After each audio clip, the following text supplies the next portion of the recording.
And welcome back here to Live Now from Fox. I'm Andrew Kraft. A gorgeous Live Now picture there over Los Angeles. And earlier today, that's where we learned that, according to the U.S. Attorney's Office there for the Central District of California, an illegal immigrant from Guatemala has now been arrested on a 4-count indictment, alleging he led one of the largest human smuggling organizations in the United States, a ring that smuggled approximately 20,000 illegal immigrants from Guatemala to destinations nationwide over a 5-year span. Fox News correspondent Alicia Acuna on this story. Organization caused deaths. Federal authorities in Los Angeles announced the takedown of a Guatemalan criminal organization responsible for one of the largest human smuggling operations in the United States. On Friday, agents arrested Eduardo Domingo Renoj-Matul and Cristobal Marsha Char, both illegal immigrants from Guatemala, for allegedly moving more than 20,000 migrants into the U.S. since 2019. The Border Patrol says agents noticed illegal Guatemalan immigrants being transported with large amounts of cash. This was more than just a regional smuggling organization.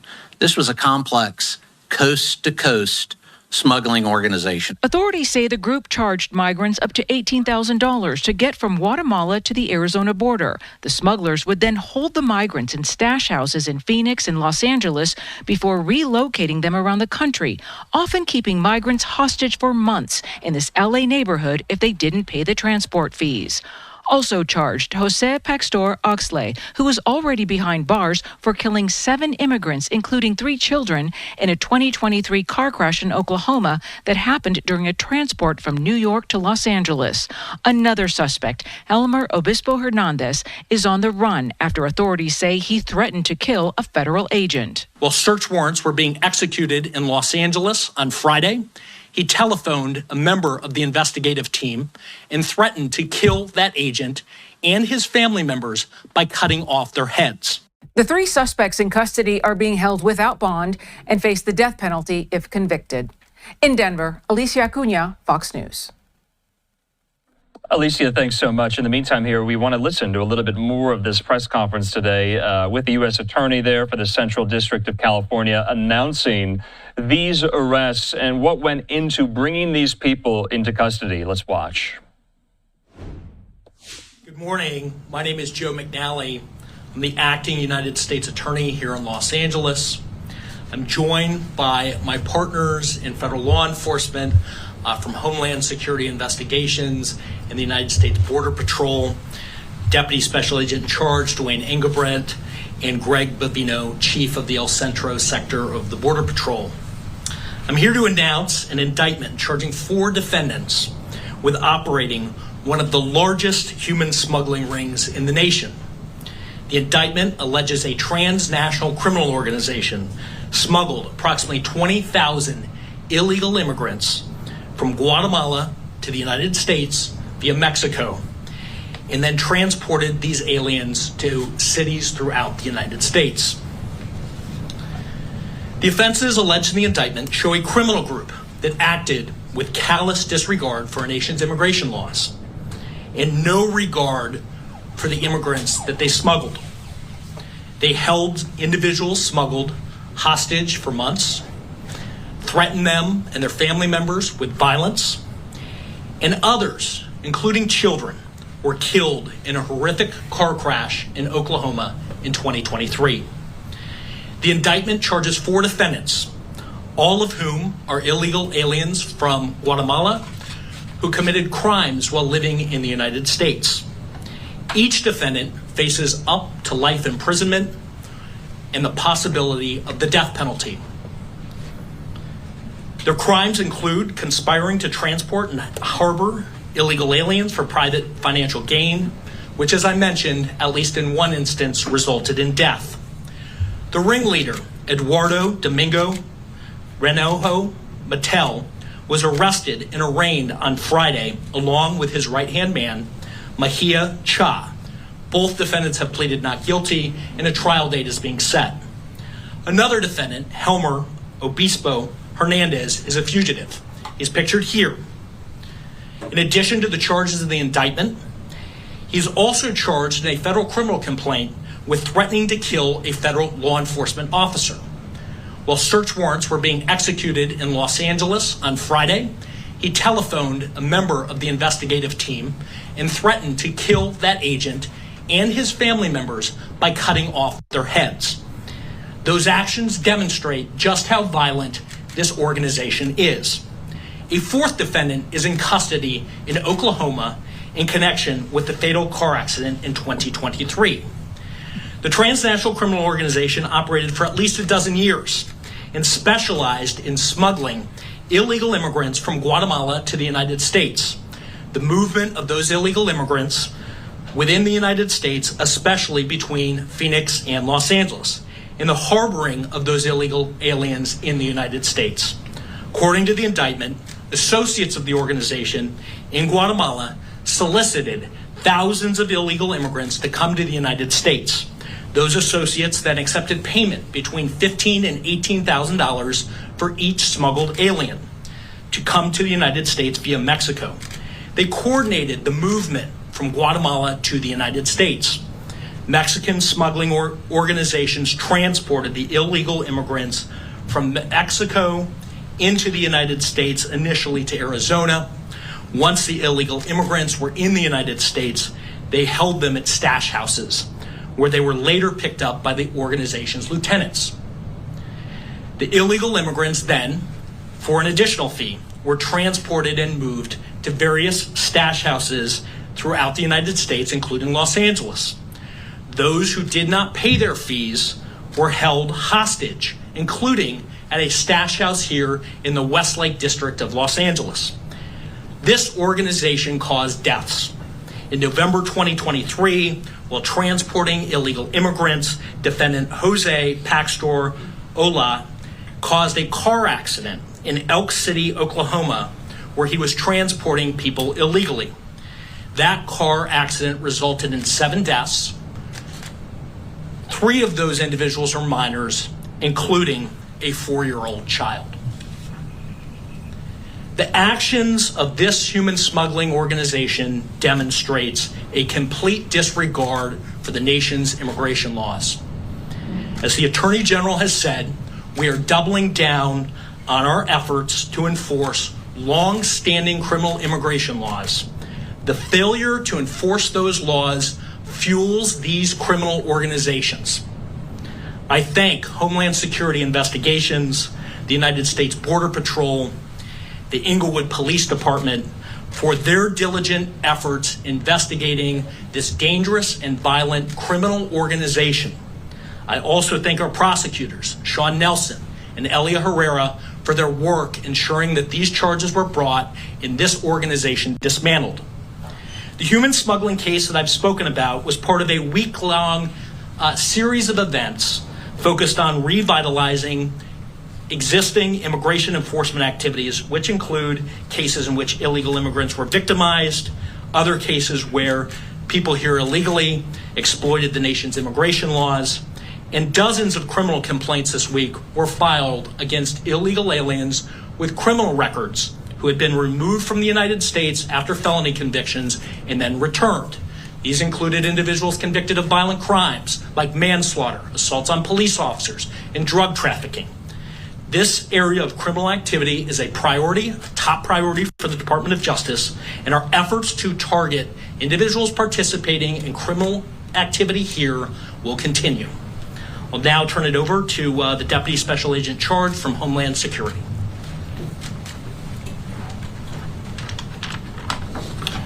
Good morning. Thank you for the opportunity to speak to you today about an important investigation that was run by ICE, Homeland Security Investigations, and Border Patrol, and prosecuted by U.S. Attorney's offices in the Central District.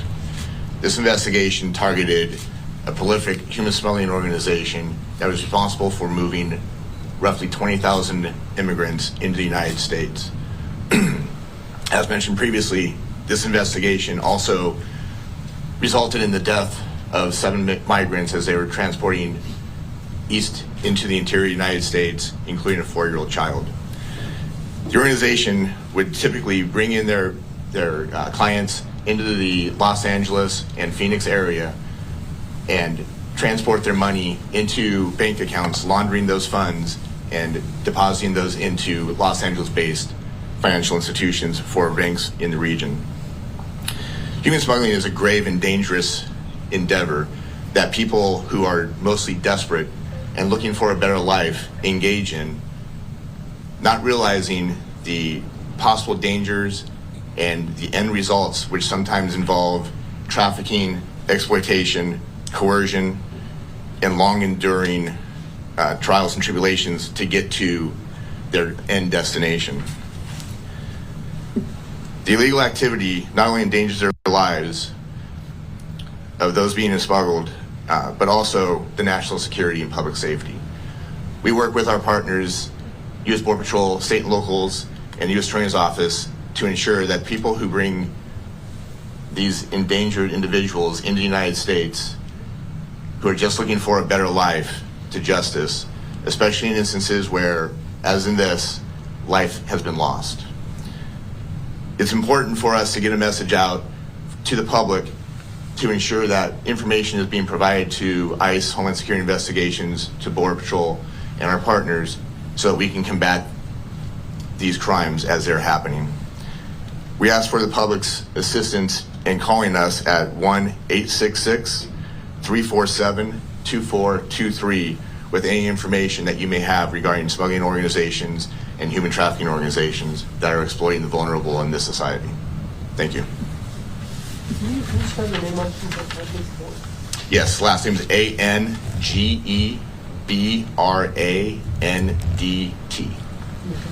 Dwayne, D-W-A-Y-N-E. Thank you. Thank you. I'll now turn it over to Chief Greg Bovino, Chief Border Patrol El Centro Sector. Chief. Thank you, Joe. Good morning. Again, my name is Gregory Bovino. I'm the Chief Patrol Agent of the premier sector in the U.S. Border Patrol, the El Centro Sector. I'd like to thank Joe McNally, Acting United States Attorney Central District, Homeland Security Investigations, as well as allied law enforcement agencies who all took part in the important takedown of this Turco transnational criminal organization. Border Patrol specifically provided approximately 50 agents this past Friday for this takedown. Those 50 agents were from 3 different sectors: the San Diego sector, the Yuma sector, and the El Centro sector, primarily from our Special Operations Detachment, which includes BORTAC, the Border Patrol Tactical Unit, BORSTAR, the Border Patrol Search, Trauma, and Rescue Teams, as well as our Sector Intelligence Unit, K-9 teams, and our Strategic Communications.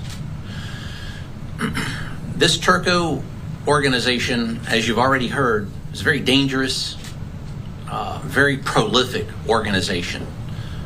2021 was the first year that Border Patrol agents came into contact with this transnational criminal threat. Those were agents from our Indio station on Interstate 10 noticed a unique phenomenon of Guatemalan illegal aliens being transported westbound from points in New Mexico and Arizona. Further investigation revealed through eastbound stops with large amounts of cash and illegal aliens that this was more than just a regional smuggling organization. This was a complex coast-to-coast smuggling organization, a coast-to-coast organization. At that time, our partners from Homeland Security Investigations joined us in this investigation, as well as the United States Attorney's Office here in Central District. And in the ensuing years, a lot of good work was accomplished by all parties involved, resulting in that takedown this past Friday. I'll close by saying that border security is created. Let me say that again. Border security is created. It doesn't just happen. It's created through innovation, forward thinking, and moving the ball down the field. This Turco organization was destroyed, dismantled, top to bottom this past Friday. And that's what we're after here. That is what we are after here. With our partners at HSI, U.S. Attorney's Office, and all other law enforcement agencies, one of the most complex, far-ranging, far-reaching smuggling organizations is now out of business. On behalf of the men and women of the United States Border Patrol, it's time to turn and burn. Turn and burn. We're turning and burning onto that next target. As soon as we leave this conference room, we're on to the next one. Thank you. Thank you, Chief. I'll now take questions. Yes, sir. So you said that they are responsible for transporting over 20,000 migrants. Can you tell us how you arrived at that figure and how much time did it take them to smuggle that many people into the United States? So the organization had been operating for more than a decade based on information that we found during search warrants and other parts of the investigation. The 20,000 number is based on material that we seized during a search warrant. Trafficking organizations, just like any criminal enterprise, oftentimes tracks and keeps business records. And we found records showing a little more than 20,000 individuals being smuggled to the United States. I think it was around 20,800, so approximately 20,000 based on material that we found during the course of the search warrants. May I ask you a couple of questions about the Oklahoma crash? Were all the victims in the vehicle? Was it a result of a DUI, and was it a result of them being chased by ICE? Yeah, I'll refer you to the indictment. It was not a result of them being chased by ICE. It was an accident that resulted during smuggling, and all of the victims were in the vehicle. Yes? Was this Guatemalan man the one that you caught on last Friday in 41 Street in Avalon? So the individual here, Obispo-Hernandez, is a fugitive and unknown where he is, whether that's in the United States or Guatemala, but he's a fugitive. He was not one of the individuals arrested. He is the individual who, during the execution of search warrants on Friday, telephoned one of the investigators from Homeland Security, one of the agents working on the case, and said that he was going to kill that agent and kill that agent's family members, including his children, by cutting off their heads. That was Mr. Hernandez. Do you have an idea if this man is related to the one that he was arrested on Friday on Avalon and 41st Street? I don't know the relationship between that individual and Obispo-Hernandez. Other questions? A couple things. I just want to make sure I'm clear. So the 20,000 people who were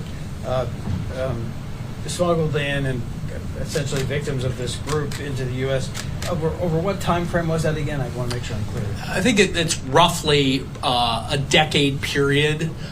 Well, let me break it out. I can tell you that the organization operated for roughly a decade. The exact time period of what those 20,000 victims covers, I don't know. I don't know the exact time period. And you had said that they would take money from people and put it in bank accounts. Roughly how much money are we talking about? Well, $15,000 to $18,000 was what was charged for every individual who was smuggled into the United States. As I said, individuals would then be held sometimes at a stash house. If they were not, their fees were not paid, they were held hostage, sometimes for months at a time.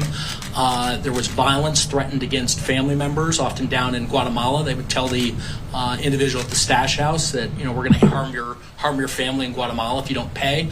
And obviously, they also, the actions resulted in the deaths of 7 individuals, including a 4-year-old child.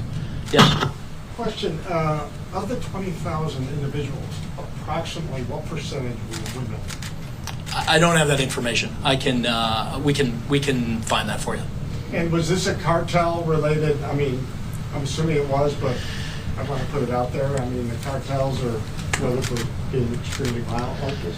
Yeah, look, what I can say is as a general matter, smuggling organizations smuggle all kinds of things, as you know, not just humans. They do drugs, they use those same supply chains.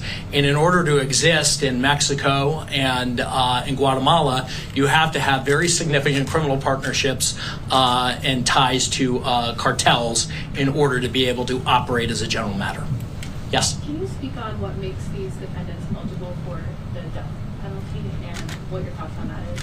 Yeah, they are death eligible because their actions here, smuggling for private financial gain, resulted in the deaths of individuals, and so the statute includes a statute that includes a potential death penalty.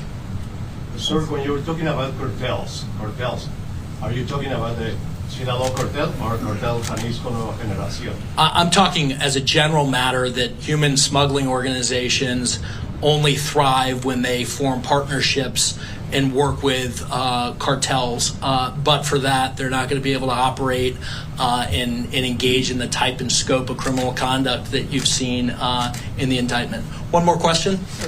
Somebody who hasn't had a chance to ask one? Okay, I have a question for the HSI. Any other questions? Yeah, go ahead. Yeah, so it's mind-boggling to think that only 4 people are responsible for such a large number Sure. of people being smuggled across the border. Are you looking for other suspects other than these 4 guys that you already have? Is there already into this criminal activity? So we've gone after, with this indictment, the leadership, and the reason that we've done that is that's the most efficient and effective way to quickly dismantle it. I will tell you that the investigation remains ongoing. In order for an organization like this to operate, it requires criminal partners, not just in the United States, but in Guatemala, who are recruiting the people and then threatening violence when fees aren't paid. It requires criminal partners in Mexico, and our investigation into this group's activity continues. Thank you very much. All right, thank you, everybody.